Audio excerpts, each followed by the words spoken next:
Hello everyone, फिर से interesting drama ले आई हूँ जिसकी स्टोरी बहुत ही अच्छी होने वाली है। तो जल्दी से वीडियो को लाइक कर दो और हाँ, चैनल को भी सब्सक्राइब कर दो। ड्रामा की स्टार्टिंग होती है हमारे इस कहानी के हीरो के साथ, जिसका नाम यीफान है। वो हमें बता रहा होता है कि आज उसका डैडी बनने का पहला दिन है और सामने जो तूफान जैसी हरकतें करते हुए लड़की घूम रही है, ये उसकी बेटी शाओया है। और यीफान का आज पहला दिन है अपनी बेटी को डैडी बन के पूरा दिन संभालने का। और सिर्फ पहला दिन ही नहीं बल्कि पहला घंटा भी है। पर इस एक घंटे में ही शाओया ने यीफान को इतना तंग कर दी होती है कि वो बेचारा परेशान हो चुका होता है। फिर इसी के साथ ही कहानी फ्लैशबैक में चली जाती है और हम देखते हैं हमारी फीमेल लीड को, जिसका नाम वैन है। वो अपनी कंपनी की डायरेक्टर है और अभी वो बहुत ही गुस्सा हो रही होती है क्योंकि एम्प्लॉयज ठीक से काम नहीं कर रहे होते। और इसे देखकर कुछ एम्प्लॉयज आपस में बातें करने लगते हैं कि 9 मंथ प्रेग्नेंट होने की हालत में भी वो काम कर रही है। सच में वो कितनी ऑसम और वर्कोहॉलिक है। अब तभी यहाँ पर वैन वर्कर से कहती है कि वो टेबल वहाँ पे नहीं रखना है और वो खुद भी हेल्प कराने लग जाती है। पर तभी टेबल इसकी पेट पे लग जाता है और इसे पेन होने लगता है, इसलिए एम्प्लॉयज इसे जल्दी से हॉस्पिटल लेके जाते हैं। दूसरी तरफ हम यीफान को देखते हैं जो कि कंपनी का सीईओ है। यहाँ पर वो अपना काम ही कर रहा होता है कि इसे हॉस्पिटल से कॉल आती है कि इसकी वाइफ का डिलीवरी टाइम हो गया है। यीफान यहाँ जल्दी से हॉस्पिटल पहुँचता है और डॉक्टर से पूछने लगता है कि मेरी वाइफ वैन कैसी है। तो डॉक्टर बताता है कि आपकी वाइफ को बेटी हुई है जो कि बहुत ही हेल्दी है, लेकिन आपकी वाइफ की कंडीशन अभी ठीक नहीं है। एक तो आज इतना बड़ा एक्सीडेंट हो गया लेकिन उनकी जान तो बच गई, पर अब क्योंकि आपकी वाइफ की कंडीशन ठीक नहीं है इसलिए अब से वो काम नहीं कर सकती।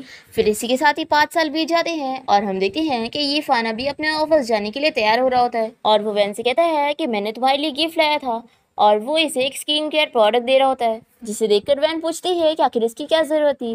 तो यीफान कहता है कि तुमने मुझे बताई थी ना कि तुम्हारी स्किन काफी ज्यादा ड्राई हो रही है और लूज हो रही है। तो वैन कहती है वैसे भी मैं पूरा दिन घर में रहती हूँ और मुझे कहीं बाहर जाना ही नहीं पड़ता। तो यीफान से कहता है कि आखिर इसने कहा कि घर पे रहकर तुम ड्रेस अप नहीं हो सकती हो। देखो मैं नहीं जानता, तुम्हें इस स्किन केयर प्रोडक्ट को यूज करना ही होगा। तो वैन मान जाती है और फिर इसे गिफ्ट देने के बाद यीफान इसे गुड बाय किस देकर अपने काम के लिए निकल जाता है। फिर उसके जाने के बाद वैन अपनी बेटी शाया को खाना खिला रही होती है और तभी वैन को यीफान का कॉल आता है। वो इसे बताता है कि मैं आज के प्रेस कॉन्फ्रेंस मीटिंग की वीडियो मटेरियल घर पर ही भूल गया हूँ और प्रेस कॉन्फ्रेंस थोड़ी देर में स्टार्ट हो जाएगा, तो क्या तुम मुझे वो जल्दी से ला के दे सकती हो। तो वैन मान जाती है और फिर उसके बाद वो फाइल लेकर कंपनी पहुंचती है, पर सिक्योरिटी गार्ड इसे अंदर नहीं जाने देता। वैन इसे बताती है कि मेरा हस्बैंड प्रेस कॉन्फ्रेंस के लिए गया है और उसके लिए डॉक्यूमेंट बहुत ही जरूरी है, इसलिए मुझे अंदर जाने दे दो। पर ये गार्ड नहीं मानता और वैन इसे मना रही होती है, इसलिए वो इसे ढकेल देता है। तभी यीफान बाहर आकर सिक्योरिटी गार्ड को चिल्लाता है। तो गार्ड पूछता है कि क्या ये सच में आपकी वाइफ है। तो यीफान कहता है कि हाँ, और ये यहाँ पर मुझे डॉक्यूमेंट देने आई थी, पर तुम इसे कैसे ट्रीट कर रहे थे। गार्ड इसे माफी मांगता है पर यीफान फिर भी इस पे गुस्सा करे जा रहा होता है। तो वैन इसे कहती है कि गुस्सा मत करो, अभी काम ज्यादा इंपॉर्टेंट है इसलिए तुम्हें जल्दी जाना चाहिए। फिर यीफान अपना चला जाता है और वैन देखती है कि शाओया यहाँ पर नहीं है। वो इसे सब जगह ढूंढने लग जाती है और फाइनली शाओया इसके आंखों के सामने से दिख जाती है, जो कि यहीं पर ही खेल रही थी।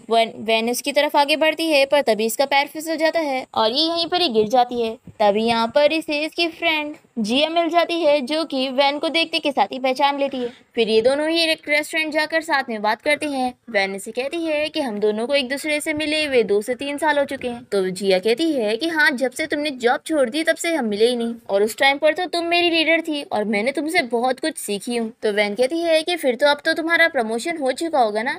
तो जिया इसे बताती है कि मैंने भी कब कंपनी से रिजाइन कर दी थी और खुद का बिजनेस स्टार्ट कर दी थी। और फिर जिया वैन को अपनी खुद की नई स्टार्ट की हुई कंपनी के बारे में बताने लगती है और ये भी कि वो भी वही स्किन केयर प्रोडक्ट के साथ काम कर रही है, जो कि अभी बहुत ही ज्यादा फेमस चल रहा है। वैन ये देखकर कह रही है कि ये प्रोडक्ट तो मैं भी यूज करती हूँ। और फिर वैन तो बड़ी खुश हो रही होती है कि जिया तुम तो बहुत ही अच्छी लाइफ जी रही हो। तो जिया इसे पूछती है कि वैसे अब तुम कहाँ पे काम कर रही हो। तो वैन इसे बताती है कि जॉब से रिजाइन देने के बाद मैं घर पे अपनी बेटी का ख्याल रखती हूँ। तो जिया इसे आइडिया देती है कि क्यों ना तुम मेरी कंपनी में काम करने आ जाओ। तो वैन इसे कहती है कि थैंक यू मुझे इतना अच्छा ऑफर देने के लिए, पर तुम तो जानती हो कि जॉब छोड़े हुए मुझे 2 से 3 साल हो चुके हैं, इसलिए अब मेरी काम की आदत छूट चुकी है, तो मैं वर्क प्लेस इतनी जल्दी अडेप्ट नहीं कर पाऊंगी और अभी तो मेरी बच्ची भी इतनी छोटी है, तो इसे मेरी केयर की जरूरत है।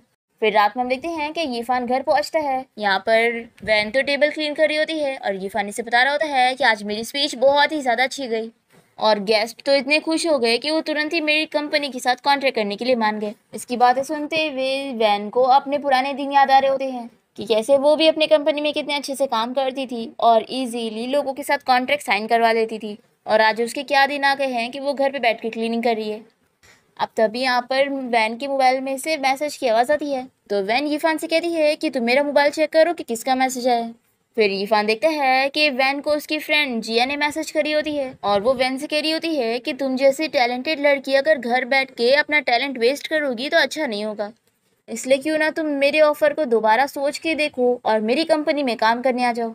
अब यीफान ये मैसेज पढ़ ही रहा होता है कि तभी वैन से पूछती है कि किसका मैसेज आया। तो यीफान से पूछता है कि क्या तुमने फिर से कंपनी में काम करने का सोच लियो। तो वैन से बताती है कि मैंने ऑलरेडी उसे मना कर चुकी हूँ और मैं काम करने नहीं जाऊंगी। तो यीफान से कहता है कि आखिर तुम काम करने के लिए क्यों नहीं जा रही हो। देखो मैं अच्छी तरीके से जानता हूँ कि तुम्हें काम करना कितना ज़्यादा पसंद है। अगर शाओ के पैदा होते समय वो एक्सीडेंट ना हुआ होता तो आज तुम काम कर रही होती, और अब क्योंकि तुम पहले से काफ़ी ठीक हो चुकी हो तो अगर तुम अपने करियर पे ध्यान देना चाहोगी तो तुम ज़रूर कर सकती हो। तो वैन कहती है कि लेकिन अगर मैं काम करने चली जाऊंगी तो शाओ का क्या होगा, शाओ का कोई ख्याल रखने वाला तो होना चाहिए। तो यीफान से कहता है कि किसने कहा कि शाओ का ख्याल रखने वाला कोई नहीं है, मैं तो हूँ ना। फिर नेक्स्ट डे से यीफान और वैन सुबह उठते ही अपनी ड्यूटीज बदल चुके होते हैं। वैन अपना ऑफिस जाने के लिए तैयार हो रही होती है और वो बहुत ही खुश होती है कि अब उसकी मम्मी वाली ड्यूटी खत्म हो गई। और दूसरी तरफ यीफान का फर्स्ट डे होता है घर पे रहकर डैडी बनने की ड्यूटी निभाने की। अब यहाँ पर वो किचन में कुकिंग करने जा ही रहा होता है कि तभी वैन चिल्लाते हुए इसके पास आती है और उसे बताती है कि उसे उसकी पुरानी वाली ड्रेस आ नहीं रही है जो हमेशा वो काम पे पहन के जाया करती थी। यीफान इसकी जिप लगाने में हेल्प करता है पर ये ड्रेस फिर भी फट जाती है। तो वैन के पास ऑप्शन नहीं बचता और उसे अपनी घर वाली ही ड्रेस पहननी पड़ती है ऑफिस जाने के लिए। और फिर ये तैयार होकर घर से निकलते हुए यीफान से कहती है कि अगर तुम्हें बच्चे को संभालने के लिए कोई भी चीज़ ना समझ आए तो तुम मुझसे पूछ सकते हो। और फिर दोनों ही एक दूसरे को गुड लक विश करते हैं कि वो लोग अपना अपना काम कर लेंगे। और फिर वैन को वो ऑफिस के लिए बहुत ही लेट हो रहा होता है और वो भागते हुए यहाँ से निकलती है। फिर इसके बाद वैन अपनी फ्रेंड जिया की कंपनी पहुंचती है और वो रिसेप्शनिस्ट को बताती है कि मैं यहाँ पर नहीं हूँ। पर इसके कपड़े देखकर स्टाफ तो इसे क्लीनिंग लेडी समझ लेती है और कहती है कि तुम इतना लेट क्यों आई हो, हमारे कंपनी के गेस्ट अभी आते होंगे, तो ये लो तुम जल्दी से जाके प्रेस कॉन्फ्रेंस रूम को क्लीन करो। और वो इसे जल्दी से मॉप पकड़ा के चली जाती है। तभी यहाँ पर कंपनी में कुछ एम्प्लॉयज को आता देखकर वैन इन लोग से अपनी फ्रेंड के बारे में पूछने जाती है, पर ये सभी भी इसे क्लीनिंग लेडी समझकर अपने पैकेट और ग्लास वगैरह देकर चले जाते हैं और वैन इन लोग को बता ही नहीं पाती कि वो यहाँ की नई एम्प्लॉई है। और दूसरी तरफ हम यहाँ यीफान को देखते हैं जो कि घर में बहुत ही अच्छे से क्लीनिंग कर रहा होता है और वो गाने गा रहा होता है कि आज वो अपनी डैडी वाली ड्यूटी निभाएगा और घर को भी अच्छे से सजाएगा। तभी इतने में वैन को शाओ के उठने की आवाज आती है। वो जल्दी से उसके रूम में जाता है और कहता है कि तुम उठ गई, देखो अभी तुम रो मत, मम्मी काम पर गई है और आज मैं तुम्हारा ख्याल रखूंगा। अब यहाँ यीफान अब बेबी को संभालने में लगा होता है और वैन दूसरी तरफ कंपनी में होती है। तभी यहाँ पर वैन की फ्रेंड जिया कंपनी में आती है अपने क्लाइंट को लेकर और वो स्टाफ से पूछती है कि क्या हमारी कंपनी की नई प्लानिंग डायरेक्टर अभी तक यहाँ पर आई नहीं। तभी इतने में वैन यहाँ पर स्टाफ से फिर से अपने बारे में बताने लगती है। तभी ये जिया को देखकर उसे कहती है कि फाइनली तुम यहाँ पर पहुंच गई, मैं कब से तुम्हारा वेट कर रही थी, तुम यहाँ पर नहीं आती तो मुझे तो समझ ही नहीं आता कि मैं क्या करूंगी। तभी वैन को देखकर जिया का क्लाइंट उसे पूछने लगता है कि क्या ये वही मार्केटिंग जीनियस है जिसकी तुम बात कर रही थी। तो जिया बहुत ही एम्बेरस फील करते हुए हाँ कहती है, पर क्लाइंट तो गुस्सा होकर यहाँ से चला जाता है। और फिर जिया वैन से कहती है कि देखो मैं सच में तुम्हारी हेल्प करना चाहती हूँ, लेकिन तुम्हें भी थोड़ा चीयर अप होना पड़ेगा और वापस से पहले की तरह प्रोफेशनल रहना होगा। तो वैन से कहती है कि सॉरी, अगली बार से ऐसा नहीं होगा। तो जिया कहती है कि वैसे तो मैं कंपनी का मेन प्रोजेक्ट तुम्हें संभालने के लिए देने वाली थी, लेकिन अब इस बारे में मैं अच्छे से सोचूंगी और दूसरे एम्प्लॉयज को भी एक मौका दूंगी। और फिर जिया यहाँ से जाते हुए वैन को समझाती है कि उसे अपने लिए एक अच्छे कपड़े ले लेने चाहिए। फिर वैन अपसेट हो जाती है और वो यीफान को कॉल करती है और यीफान से पूछता है कि कंपनी में कुछ हुआ है क्या, तुम इतनी परेशान लग रही हो। तो वैन कहती है कि यहाँ पर तो सब कुछ ठीक है और मैंने ये बोलने के लिए कॉल करी थी कि क्या शाओ ठीक है और तुम भी अच्छे से काम कर पा रहे हो। तो यीफान कहता है कि हाँ, शाओ बहुत ही अच्छी बच्ची है और मैं उसका बहुत ही अच्छे से ख्याल रख रहा हूँ, एक सुपर डैडी की तरह। और यीफान शाओ को समझा रहा होता है कि तुम स्लो आवाज करो, मैं मम्मी से बात कर रहा हूँ। और वैन इसे कॉल पे समझा रही होती है कि तुम शाओ को ज्यादा स्नैक्स मत देना और अगर वो तुम्हें ज्यादा तंग करे तभी उसे फोन देना, नहीं तो ऐसे फोन भी मत देना। तो यीफान से कहता है कि तुम इन सब की फिक्र मत करो, मैं घर पे अच्छे से संभाल लूंगा, तुम बस अच्छे से अपना काम करो, ठीक है। फिर कॉल रखते ही वैन अपसेट होकर अपना काम करने जाती है और यहाँ पर यीफान शाओ से परेशान हो रहा होता है क्योंकि उसने सुबह उठते के साथ ही पूरे घर को गंदा कर चुकी थी और वो यीफान की बिल्कुल भी बात नहीं सुन रही होती है और मस्ती करे जा रही होती है। और फिर वो वैन के मेकअप रूम में आकर उसके स्किन केयर प्रोडक्ट को भी फेंकने वाली होती है। तभी यीफान जल्दी से जाकर उन सारी चीजों को कैच करता है, पर इतने तक तो शाओ मानती नहीं है, वो परफ्यूम वगैरह को उसके सर पे गिरा देती है। फिर यीफान बहुत ही परेशान हो जाता है और वो जल्दी से अपना मोबाइल लेकर वैन को मैसेज करने लगता है कि वाइफ मैं और नहीं सह पा रहा हूँ। पर फिर इसे ध्यान आता है और ये सोचता है कि अगर वैन को पता चल गया कि मैं घर पे सब चीजें अच्छे से हैंडल नहीं कर पा रहा हूँ तो वो मेरे लिए परेशान हो जाएगी और ठीक से काम भी नहीं कर पाएगी। और आज तो बस उसका काम का पहला ही दिन है तो मुझे उसे ऐसे परेशान नहीं करना चाहिए। और फिर यीफान डिसाइड करता है कि वो अपनी बेटी शाओ को अच्छे से हैंडल कर लेगा और उसे दिखाएगा कि उसका डैडी कौन है। और फिर यीफान अपनी बेटी शाओ को शांत करने के लिए उसे मोबाइल में कार्टून दिखाने लगता है जो कि वो बड़ी खुशी से देखी जा रही होती है और ये इसे समझाता है कि मम्मी को बिल्कुल नहीं बताना कि मैंने तुम्हें मोबाइल में कार्टून देखने दिया। तो शाओ यीफान की बात मान जाती है।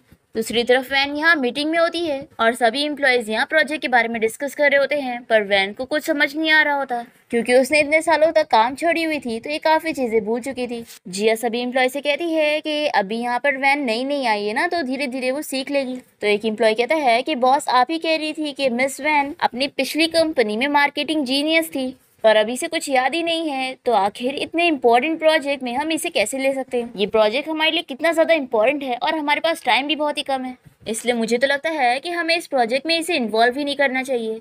तभी वैन की फ्रेंड जिया उसे इशारा करती है कि वो अपनी साइड लेकर कुछ बोले, पर वैन तो एकदम चुप होती है और वो अपनी फ्रेंड जिया की बात याद करती है कि उसने उसे प्रोफेशनल बनने बोली थी और वैन कुछ बोल ही नहीं पा रही होती है। तो सभी एम्प्लॉयज इसके ऊपर हंसने लगते हैं। पर फिर वैन फाइनली हिम्मत करके बोलती है कि वैसे तो मैं इस कंपनी में नहीं हूँ लेकिन मार्केटिंग और एडवर्टाइजिंग में मैं एक्सपर्ट रह चुकी हूँ। हमारा काम है कि हमें हमारी ऑडियंस को हमारे प्रोडक्ट को पसंद करवाना है, तो इस वजह से मैंने इस प्रोजेक्ट पर काफी ध्यान दी और मैंने कुछ प्लान्स बनाई हूँ, आप लोग चेक कर लो। फिर वैन ने जो प्लान बनाई होती है वो जिया को काफी पसंद आता है और वो अपने सभी एम्प्लॉय से कहती है कि अब मैं इस बारे में अच्छे से सोच के डिसीजन लूंगी कि प्रोजेक्ट किसको हैंडल करने के लिए दिया जाए। फिर नेक्स्ट सीन में हम देखते हैं कि वैन अपने ऑफिस में होती है और वो इस बारे में सोच कर परेशान हो रही होती है कि उसकी फ्रेंड जिया किसे चुनेगी प्रोजेक्ट के लिए। तभी इतने में वैन के पास वही एम्प्लॉय आ जाता है जो कि इसे प्रोजेक्ट से निकालने की बात कर रहा था। वो इसे कहता है कि तुम सपने देखना बंद कर दो, ये कंपनी का मेन प्रोजेक्ट है और ये सिर्फ मुझे ही मिलेगा। तो वैन इसे कहती है कि बॉस ने अभी चुनी नहीं है कि वो प्रोजेक्ट किसे देने वाली है,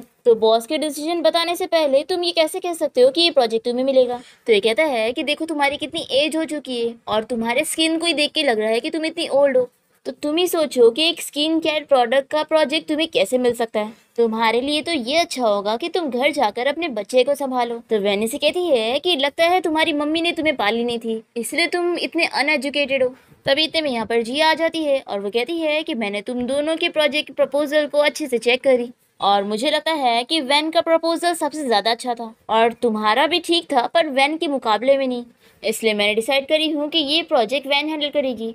फिर वैन तो ये सुन के खुश हो जाती है और कहती है कि मैं अच्छे से मेहनत करूंगी। फिर जिया के जाने के बाद ये एम्प्लॉय वैन से कहता है कि तुम्हें इतना भी ज्यादा अपने ऊपर प्राउड फील करने की जरूरत नहीं है, मुझे यकीन है कि तुम इतने फेमस ब्रांड का प्रोजेक्ट अच्छे से हैंडल कर ही नहीं पाओगी और फिर तुम्हें एक दिन इस प्रोजेक्ट से निकाल दिया जाएगा और ये हम देख लेंगे, ऐसा बोलकर ये चला जाता है। फिर वैन अपना काम करने बैठती है और वो अपनी स्किन को लेकर अपसेट होती है। फिर हम देखते हैं कि वैन जब घर पहुंचती है तो यीफान इसका वेलकम करता है और बताता है कि मैंने कब से डिनर बना के रखा हूँ। तो वैन शॉक होती है कि तुमने कुकिंग भी कर ली है। तो यीफान कहता है कि हाँ, और वो जल्दी से इसे बैठा कर सारी डिशेस दिखाता है और पीछे से शेफ और मेड को इशारा करता है कि वो लोग जल्दी से यहाँ से भाग जाए। पर वैन तो ये सारी डिशेस देखकर शॉक होती है और पूछती है कि क्या तुमने सच में ये सारा खुद पकाए हो। तो ये कहता है कि ऑफ कोर्स मैंने ही किया हूँ, अगर मैं नहीं करूंगा तो ये सब कौन करेगा। और फिर उसे कहता है कि वाइफ जल्दी से टेस्ट करो और बताओ कि तुम्हारे हस्बैंड की कुकिंग कैसी है। और ऐसा बोलते हुए ये पीछे चेक करता है कि मेड्स जा चुकी है और वो इसे कहता है कि मैंने बाकी चीजें भी अच्छे से सेट कर चुका हूँ, तुम्हें खाना खाने के बाद बस नहाने जाना है और फिर ये स्किन केयर प्रोडक्ट यूज करके अच्छे से तुम सो जाना।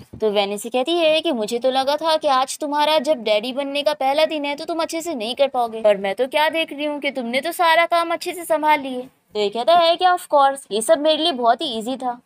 और फिर वो वैन से पूछता है कि वैसे तुम आज इतने दिनों बाद काम करने गई थी तो क्या तुम अच्छे से काम कर पाई। तो वैन कहती है कि ऑफ कोर्स तुम तो जानते ही हो ना कि मैं पुराने टाइम की मार्केटिंग क्वीन रह चुकी हूँ। और फिर वैन अपनी बेटी शाओ से पूछने लगती है कि तुमने आज अच्छे से बिहेव करी थी कि नहीं और डैडी को ज्यादा परेशान तो नहीं करी थी। तभी यीफान जल्दी से कहता है कि हाँ, इसने बहुत ही अच्छे से बिहेव करी। तभी शाओ वैन को बताती है कि मैंने तो क्लीनिंग लेडी की भी हेल्प की। ये सुनकर वैन समझ जाती है और फिर वो यीफान की तरफ देखने लगती है तो वो इधर उधर देख रहा होता है। वैन इसे पूछती है कि तुम तो कह रहे थे कि तुमने सारा काम अकेले करे, तो आखिर शाओ क्या बात कर रही है क्लीनिंग लेडी की। तो यीफान रोते हुए बताने लग जाता है कि मेरे पास कोई ऑप्शन नहीं था, मुझे नहीं पता था कि तुम्हें रोज घर में इतना ज्यादा काम करना पड़ता है। और हमारी बेटी शाओ मेरी बिल्कुल भी हेल्प नहीं कर रही थी और इसने तो बस मेरे लिए बहुत सारी प्रॉब्लम क्रिएट करी। और सॉरी, मैं इतना बड़ा फूल हूँ, मैंने कोई भी काम नहीं कर पाया। फिर वैन भी इसे हक करके बताने लगती है कि मैं बहुत ही ज्यादा थक गई हूँ। वहाँ कंपनी में बहुत सारी चीजें थी जो मुझे बिल्कुल समझ नहीं आ रही थी और कुछ लोग तो मुझे परेशान भी कर रहे थे और आज से ज्यादा गुस्सा तो मुझे पहले कभी नहीं आया। ये सुन के यीफान कहता है कि क्या तुम्हारा काम भी अच्छा नहीं गया? फिर तो कितनी अच्छी बात है। तो इसे हंसता हुआ देखकर वैन इसे देखने लगती है। तो ये कहता है कि मेरा मतलब है कि मुझे लगा था कि मैं कुछ कर नहीं पाया तो तुम मुझे पसंद नहीं करोगी, इसलिए मैंने तुम्हें झूठ बोला। तो वैन भी कहती है कि मुझे लगा कि तुम सारा काम कर लोगे, इसलिए मैंने भी तुमसे झूठ बोल दी ताकि मैं तुम्हें परेशान ना करूं। और फिर दोनों एक दूसरे को हक करके रोए जा रहे होते हैं और शाओ इन लोग की हरकतें देखकर हंस रही होती है। फिर रात में यीफान शाओ को सुला देता है और यहाँ पर वैन अपने प्रोजेक्ट पर काम कर रही होती है। और फिर नेक्स्ट डे वो मीटिंग में अपने प्लान के बारे में अच्छे से एक्सप्लेन करती है जो कि सभी एम्प्लॉयज को पसंद आता है और क्लाइंट डिसाइड करती है कि वो यही प्लान यूज करेंगी। और फिर जिया वैन की तारीफ करती है और फिर जिया भी वैन की तारीफ करती है कि उसने प्रोजेक्ट का प्लान बहुत ही अच्छे से बनाई। और ये सब देखकर वो एम्प्लॉय बहुत ही चिढ़ रहा होता है। फिर नेक्स्ट सीन में हम देखते हैं कि वैन इस बारे में यीफान को कॉल करके बता रही होती है कि मैंने प्रोजेक्ट जीत ली। तो यीफान उसके लिए खुश होता है और कहता है कि तुम इसी तरीके से मेहनत से काम करते रहना। फिर जिया को कुछ काम आ जाता है और वो तुरंत इसका कॉल कट कर देती है। फिर यीफान और शाओ टीवी में देखते हैं, उसी मेकअप प्रोडक्ट के बारे में टीवी में ऐड चल रहा होता है और शाओ ये देखकर वैन की तारीफ करती है कि मम्मी कितनी ज्यादा औसम है।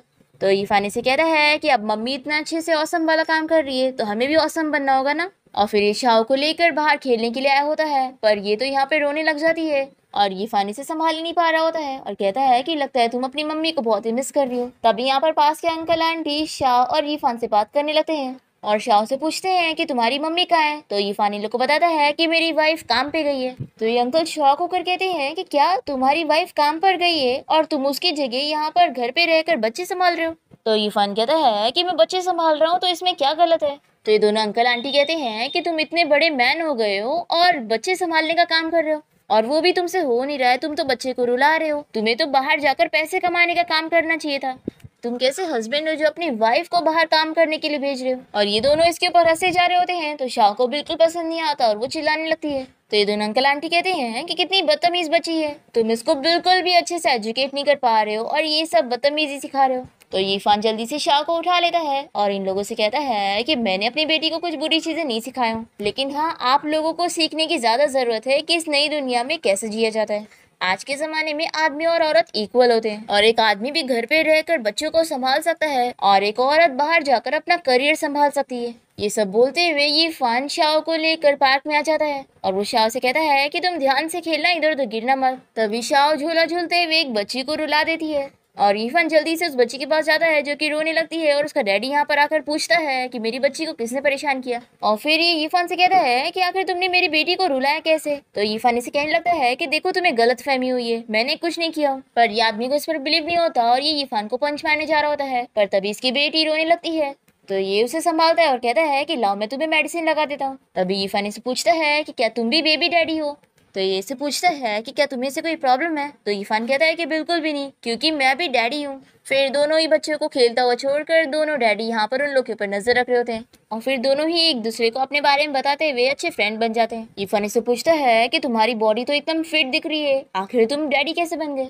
तो ये से बताता है कि मैं फिटनेस सेंटर चलाता था पर मेरा बिजनेस खराब हो गया और मेरी वाइफ का करियर अच्छा चल रहा था, तो मैंने सोचा कि मैं घर पे रहकर घर का काम करूंगा और अपनी बेटी को संभालूंगा। और फिर यीफान भी इसे अपने बारे में बताता है कि मेरी वाइफ का करियर भी बहुत ही अच्छा चल रहा था पर फिर वो बीमार हो गई तो वो इतने सालों से काम नहीं कर पाई, लेकिन अब मैं उसे सपोर्ट कर रहा हूँ वापस अपने करियर पे ध्यान देने के लिए। और वैसे ही मेरा पहली बार है कि मैं किसी नैनी से मिल रहा हूँ। तो ये कहता है कि लगता है तुम्हें पता नहीं है, हमारे कम्युनिटी में और भी कुछ नैनीज हैं। तो ये सुनकर तो यीफान सरप्राइज होता है।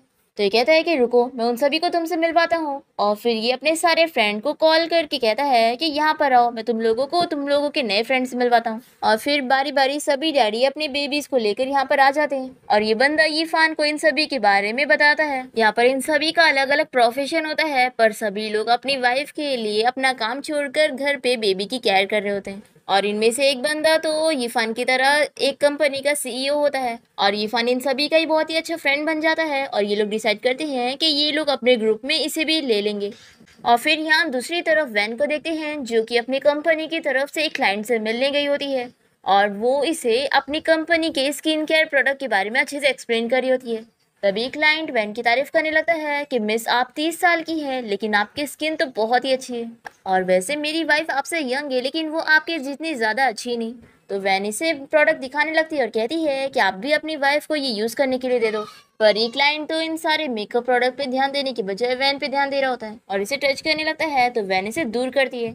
और तभी यहाँ वैन का राइवल एम्प्लॉय इसे देख लेता है और वो इन दोनों की फोटोज लेकर सोचता है कि अब वो वैन से बदला लेगा। और फिर ये बंदा इस फोटो को यीफान को भेज देता है और ये फोटो देखने के बाद ये शॉक होकर जल्दी से वैन को कॉल करने लगता है। और यहाँ पर ये क्लाइंट तो वैन को परेशान कर रहा होता है और उसे कहता है कि तुम गुस्सा क्यों हो रही हो, हम इस बारे में अच्छे से बात कर सकते हैं। वैन इसे अपना हाथ छुड़ाने की कोशिश करती है और कहती है कि आखिर तुम क्या करना चाहते हो। और फिर वैन देख लेती है कि यीफान का कॉल आ रहा है, तो ये चुपके से उसका कॉल चालू करके फोन छुपा देती है। और फिर यीफान यहाँ कॉल की बातें सुनने लगता है। ये क्लाइंट वैन से कह रहा होता है कि लगता है तुम्हारा हस्बैंड किसी काम का नहीं है, वो खुद घर में बैठकर अपनी हाउसवाइफ को बाहर काम करने के लिए भेज रहे हैं। तो वैन से चिल्लाती है कि तुम मेरे हस्बैंड के बारे में बुराई मत करो, वो बहुत ही ज्यादा अच्छा है। पर इस बंदे को तो विश्वास ही नहीं होता और ये वैन से कहता है कि अपने हस्बैंड को कवर अप मत करो, मुझे पता है कि तुम्हारी लाइफ कितनी ज्यादा हार्ड चल रही होगी, तुम्हें घर जाकर अपने बच्चे की भी केयर करनी पड़ रही होगी और यहाँ पर आकर पैसे भी कमाने पड़ रहे होंगे, और तुम फिक्र मत करो, मैं तुम्हारी फैमिली खराब नहीं करूंगा, इसलिए तुम चुपचाप मेरी बात मान लो, फिर मैं तुम्हें इस प्रोजेक्ट का कमीशन भी दिलवाऊंगा।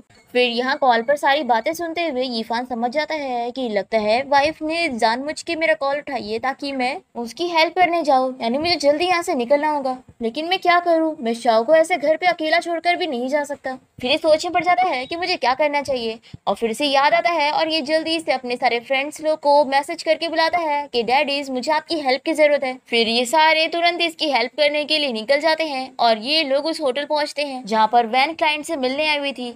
यहाँ पर यीफान इन लोग को समझाता है कि ये मेंबरशिप कार्ड वाला होटल है, हमें यहाँ इतनी आसानी से एंट्री नहीं मिलेगी, तो हमें कुछ करना होगा। फिर इनमें से एक बंदा स्टाफ को रोकने का प्लान बनाता है और वो इस मेकअप प्रोडक्ट को दिखाते हुए कहने लगता है कि ये मुझे बाहर मिला, क्या कोई गेस्ट भूल के चला गया है और ये बहुत ही इंपॉर्टेंट गिफ्ट लगता है, तो क्यों ना आप चेक कर लो। फिर स्टाफ लिस्ट चेक करने लगती है और ये पीछे से इन लोग को इशारा करता है और ये सभी चुपके से अंदर भाग जाते हैं।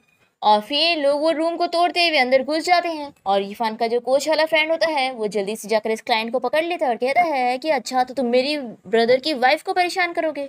और यहाँ पर वैन जल्दी से यीफान के पास जाकर उसे हक कर लेती है और ये क्लाइंट इस बात को मानने के लिए तैयार ही नहीं होता, कहता है कि तुम्हारे पास क्या प्रूफ है कि मैंने ऐसा कुछ किया। तो ये बंदा इसे वही फोटो दिखाता है और कहता है कि अब तुम्हें और कुछ प्रूफ चाहिए, पर ये क्लाइंट तो फिर भी मानने के लिए तैयार नहीं होता और कहता है कि कुछ गलत फहमी हुई है, मैंने कुछ नहीं किया बल्कि ये मुझे सेड्यूस कर रही थी।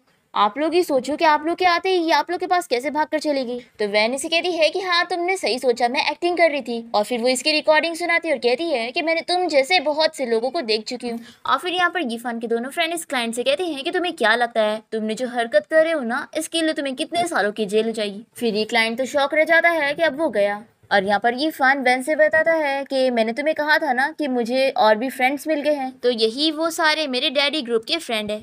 तो वैन इन सभी से थैंक यू कहती है, तो ये लोग कहते हैं कि थैंक यू बोलने की जरूरत नहीं है, हम डैड्स को एक दूसरे की हेल्प करनी चाहिए। फिर वैन को याद आता है और वो यीफान से पूछती है कि शाह कहाँ पर है, तुम तो यहाँ पर हो, क्या तुम उसे अकेला घर पे छोड़ के आ गए। तो ये कहता है कि तुम फिक्र मत करो, और फिर ये वैन को जल्दी से कार के पास लाता है और दिखाता है कि उसका एक डैडी फ्रेंड कार में उसकी बेटी का ख्याल रख रहा था। फिर ये सब देखकर वैन बहुत ही इम्प्रेस होती है और फिर इस तरीके से इन लोगों की लाइफ बहुत ही अच्छी चलने लगती है। और अब तो रोज खाना बनाते हुए यीफान ने अच्छी कुकिंग भी सीख लिया होता है और वो सारी डिशेस बनाने के बाद टेबल पे सर्व कर देता है। और ये सब उसके शेफ वाले डैडी फ्रेंड ने सिखाया होता है, वो इसे मैसेज करके सब बता देता है। तो यीफान इसे मैसेज करके बताता है कि अब तो मेरे लिए डैडी बनना और भी ज्यादा आसान हो चुका है। फिर वैन और शाह भी ये सारा ब्रेकफास्ट देकर बहुत ही खुश हो जाती है और शाह यीफान से कहती है कि डैडी आप तो बहुत ही ग्रेट हो। और यीफान वैन को बताता है कि मैंने तुम्हारा लंच भी रेडी कर चुका हूँ और अगली बार अगर तुम्हारे फ्रेंड्स को वापस मेरा बनाया हुआ खाना खाना होगा तो मुझे जरूर बताना। वैन बहुत ही खुश होती है और यीफान को थैंक यू कहती है। और फिर वैन यीफान को याद दिलाती है कि वैसे तुम आज रात के डिनर पार्टी के लिए भूलना मत।